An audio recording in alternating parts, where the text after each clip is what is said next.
सभी साथियों को केशव मच्छुआ का जय भारत। मैं गुजरात से कच्छपुच लाकड़िया 9909970895। आज का जो विषय है वो आरटीआई के बारे में। आरटीआई क्या है, कौन कर सकता है और कहाँ कर सकते हैं, आरटीआई से किन लोगों को फ़ायदा है, यानी आम जनता, सरकार, खुद आरटीआई करने वाला। ठीक है, सबसे पहले जानते हैं आरटीआई का मतलब। आरटीआई यानी राइट टू इन्फॉर्मेशन, मतलब हमें जो अधिकार मिला है उसका हमें उपयोग करना है।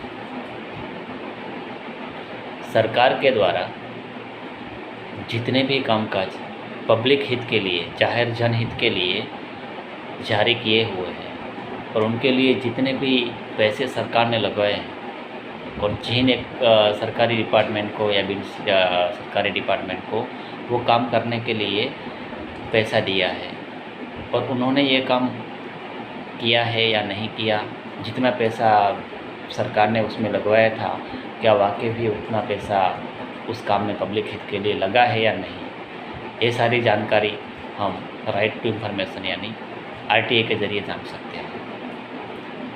और ये जो है वो कौन कर सकता है? भारत का कोई भी नागरिक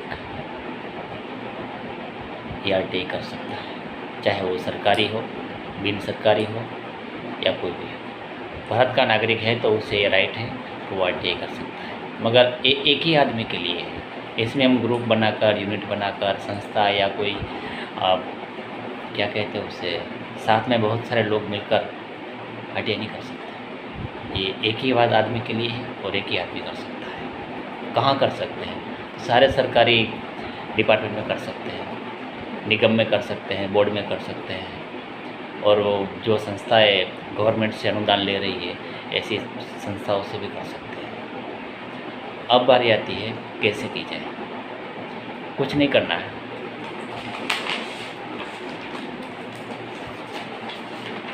ठीक है, नॉर्मल वाइट कागज़ है और कुछ नहीं है। एक कागज़ लेना है, उस पर आपको लिख देना है जाहिर माहिती अधिकारी अर्जी। उसके बाद आपको अपना पता लिखना है। पते में खास अपना मोबाइल नंबर, ईमेल आईडी, अपना गांव, तहसील, डिस्ट्रिक्ट, जिस एरिया में आप रहते हो, सारी डिटेल उसमें डाल दो। ठीक है, उसके बाद आप किस डिपार्टमेंट को ये भेजना चाहते हो उनका पता लिख दो। मानो हम किसी स्कूल की परमिशन लेना चाहते हैं, किसी ग्राम पंचायत की या पुलिस स्टेशन की या फिर किसी हॉस्पिटल की, तो उनका एड्रेस उसमें डाल दो। मगर एड्रेस में सबसे पहले उसमें यही लिखना जाहिर माहिती अधिकारी। उसके बाद उसका ओहदा जो भी है, नाम, पता, एड्रेस लिख दो। उसके बाद क्या करना है, नंबर 3 पर आपको क्या चाहिए। अब मानो आप सरकार के बनाए हुए रोड, रास्ते के बारे में जानना चाहते हो तो उसके बारे में लिखो कि ये रोड कब बना, कितने मज़दूर थे, कितने लोगों को मजदूरी दी और कितनी ग्रांट गवर्नमेंट से आई, ये सब उसमें आप उसके बिल, उसका टेंडर जो भी है आप मांग सकते हो। उसके बाद आपको उसमें राइट लास्ट में लिखना है कि अगर ये इंफॉर्मेशन आपको लागू नहीं है तो जो लागू है उसको आप तब्दील करो। और उस पर कागज़ के ऊपर 20 रुपये का खर्चा करना है। वो खर्चे के बहुत तरीके हैं। सबसे पहला तो अगर आपके पास ऐसी स्टैम्प है, ये कोर्ट की है, ये सब जगह नहीं मिलती है तो ठीक है, नहीं है तो फिर आपको पे ऑर्डर से भी कर सकते हो। नज़दीक की पोस्ट ऑफिस में जाकर पोस्टल ऑर्डर से भी कर सकते हो। वो भी नहीं मिल रही तो आप रोकड़ में जाकर वहीं दे सकते हो, डिमांड ड्राफ्ट भी निकाल सकते हो। कुछ भी नहीं मिला तो मेरे हिसाब से ये तो सब जगह मिल जाएगी। दिख रहा है, ये रेवेन्यू स्टैम्प है और कुछ नहीं है। 1 रुपये वाला रेवेन्यू स्टैम्प है। ऐसे आप 20 टिकट लेकर उस कागज़ पर चिपका दो, जैसे मैंने चिपकाया, मैं दिखाता हूँ। ये मेरी जेरोक्स कॉपी है, ठीक है, इस तरह से चिपका दो, चलेगा। उसके बाद आपको अगर वो जिससे आप देना चाहते हो वो कहीं नज़दीक में है तो बिना संकोच किए आप उसको रूबरू जाकर दे दो और एक जेरॉक्स कॉपी में ओसी ले लो, यानी उसका साइन सील करके आपने उनको दिया है उसका प्रूफ ले लो।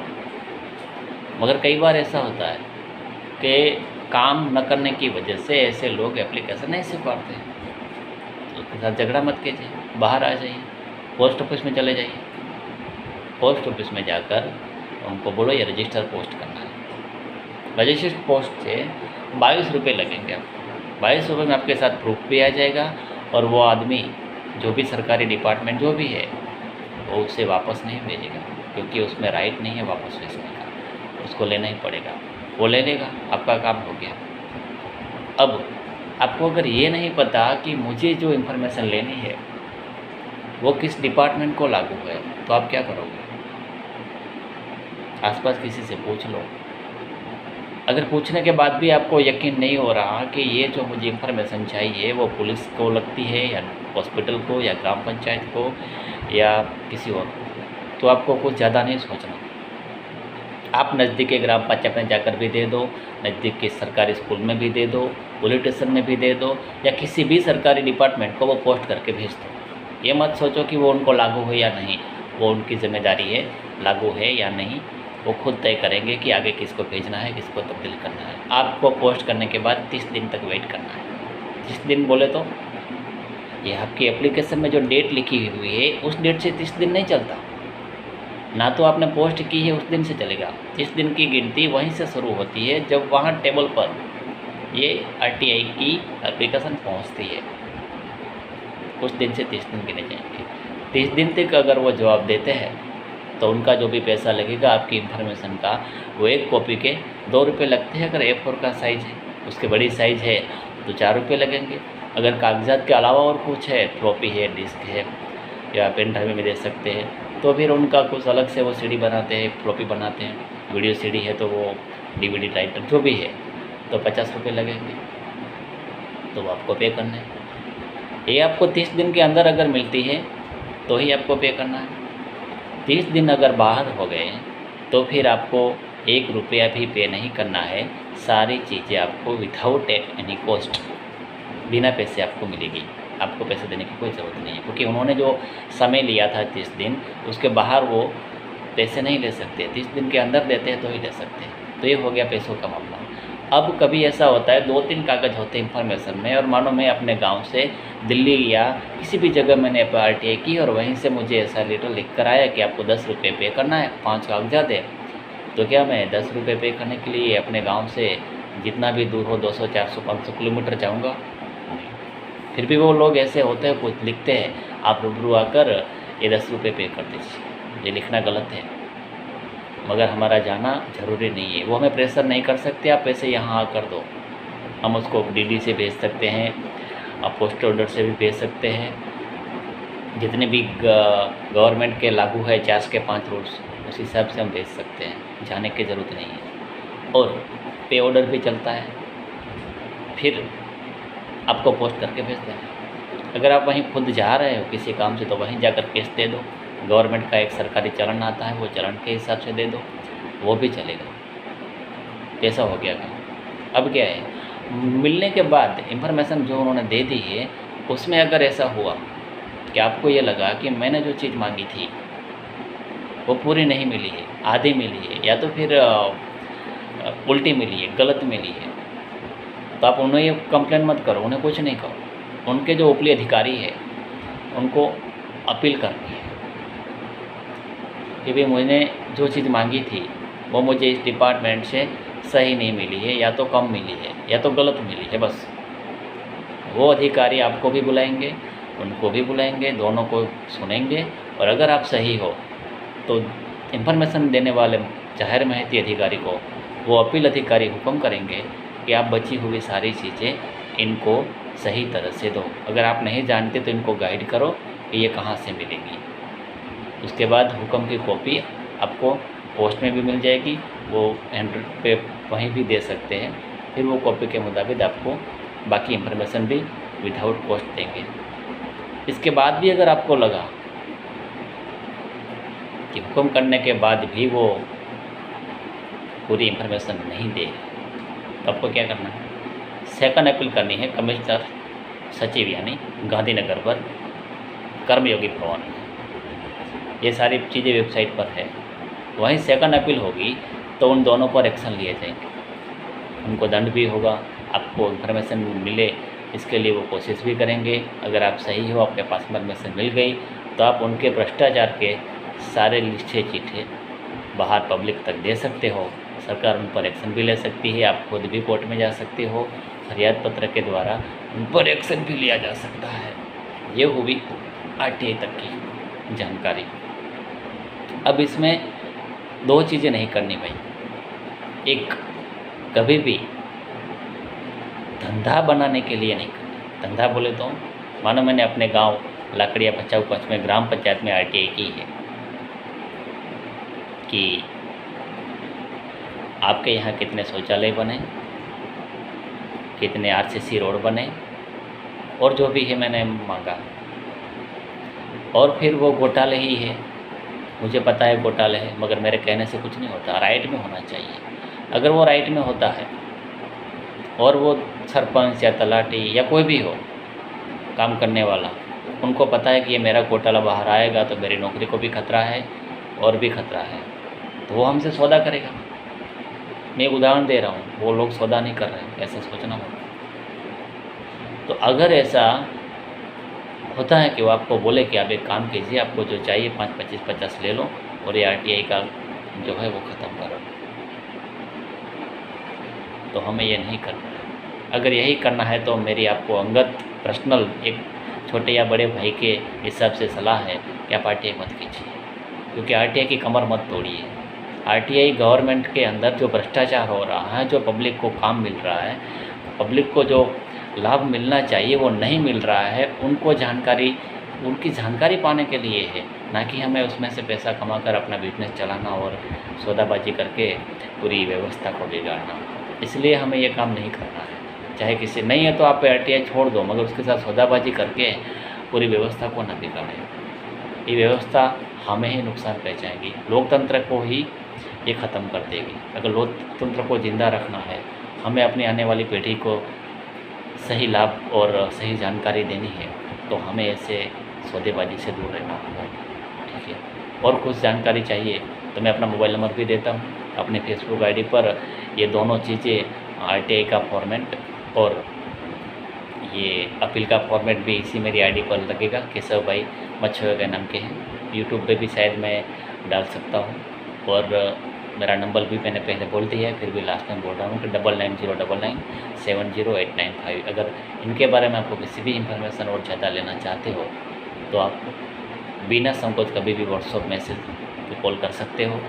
मैं मेरी तरह से मेरे पास जितनी जानकारी है वो मैं अवश्य दूँगा, लेकिन आप लोग इसमें सतेज रहिए कि हर लड़का हर गांव में कम से कम एक आदमी आरटीआई अपने ग्राम पंचायत में करेगा, तो ग्राम पंचायत वाले जो भ्रष्टाचार कर रहे हैं उनको ये पता चलेगा कि अब कुछ लोग जाग गए हैं, तो हमारी वाट लगेगी, हमारा भ्रष्टाचार लोगों के सामने आएगा, तो कम से कम वो भ्रष्टाचार कम करेंगे या छोड़ देंगे। तो यही हमारा काम है कि आने वाली जितने भी सरकार के द्वारा मिल रही है कामगिरी, वो हमें सही तरीके से मिले और पूरी मिले, और जो पुरानी मिल गई है उनमें जो भी घोटाला हुआ है वो घोटाले को हम आरटीआई के ज़रिए बाहर निकाल कर पब्लिक तक उसकी सही इन्फॉर्मेशन पहुँचा दें। तो कुछ लोगों को ऐसा कहना है कि भी इसमें हमें क्या मिलेगा, तो मैं उनको एक सवाल करता हूँ, आपके पास अभी तक ऐसी बहुत चीज़ें आई हुई है जिसका आपने अपने लाइफ में, परिवार में, समाज में यूज़ किया है, क्या इसके लिए आपने कुछ मेहनत की थी? नहीं की थी। आपको ऐसी बहुत चीज़ें बिना मेहनत मिल गई है, तो आप अब ये सोचिए कि हम भी कुछ लोगों को अपनी जानकारी के हिसाब से कुछ देकर जाएँ। सब जगह लेने की चीज़ नहीं होती। मानो पहले हमें पढ़ने का अधिकार नहीं था, स्त्रियों को तो था ही नहीं। बाबा साहब ने संविधान लिखा, उस संविधान के हिसाब से बहुत कुछ लाभ मिले, तो क्या बाबा साहब के बेटों ने उसका लाभ लिया था? क्या उसके परिवार ने, खुद बाबा साहब ने उसका लाभ लिया? नहीं लिया, वो लोगों के लिए था। तो हम भी आज ऐसा कुछ करें। ऐसे बहुत सारे महानुभाव हैं, गौतम बुद्ध है, संत कबीर है, रोहिदास है, बिरसा मुंडा है। इन्होंने क्या किया अपनी ज़िंदगी में? कुछ नहीं, लोगों को लेकर चले गए। तो हमारा भी ऐसा कुछ, हम यहाँ कुछ दे नहीं रहे। 20 रुपये का कागज़ पर खर्चा है और 22 रुपये का कागज़ को पोस्ट करने का है। 42 रुपये में ये काम हो जाएगा बस, और कोई पैसा खर्च लगता ही नहीं, ना अपील में खर्च लगता है, ना उसमें सेकंड अपील में खर्च लगता है। वो सारी चीज़ें ऐसे ही ख़त्म हो जाती हैं, ठीक है। इसीलिए ये मत सोचिए कि हमें क्या मिलेगा। अब आप ये सोचिए कि हम समाज और परिवार को या फिर देश को क्या दे सकते हैं। बहुत कुछ दिया है समाज और देश ने हमें, अब हमें उसे कुछ देना है। अगर कुछ देना है तो हमें ये नहीं सोचना कि हमें क्या मिलेगा, बस हम कुछ देकर जाएँ। और ये 22 रुपये जो है ना, कुछ लोग ऐसे होते हैं कि अपने गांव से पोस्ट करके या मेरे नज़दीक के भुज में या कहीं भी है तो वो सोचेंगे कि कहीं नज़दीक जा करूँ तो 15 रुपये में ख़त्म हो जाएगा। नहीं साहब, ये RTI का आप एक कागज़ एक कवर में डालते हो, छोटे वाले में जो भी है नॉर्मल केस, तो आपके गांव से कहीं भी डालो, दिल्ली भी डाल दो, 22 रुपये ही लगेंगे। रजिस्टर पोस्ट का चार्ज कहीं भी बढ़ता नहीं, हर जगह सेम रहता है। पर आपको रजिस्टर पोस्ट ही करना है, नॉर्मल पोस्ट से भेजे जाने वाली पोस्ट को मान्य नहीं रखते, इसलिए आपको रजिस्टर पोस्ट से या रजिस्टर ID से भेजना है, यही सही तरीका है, ठीक है।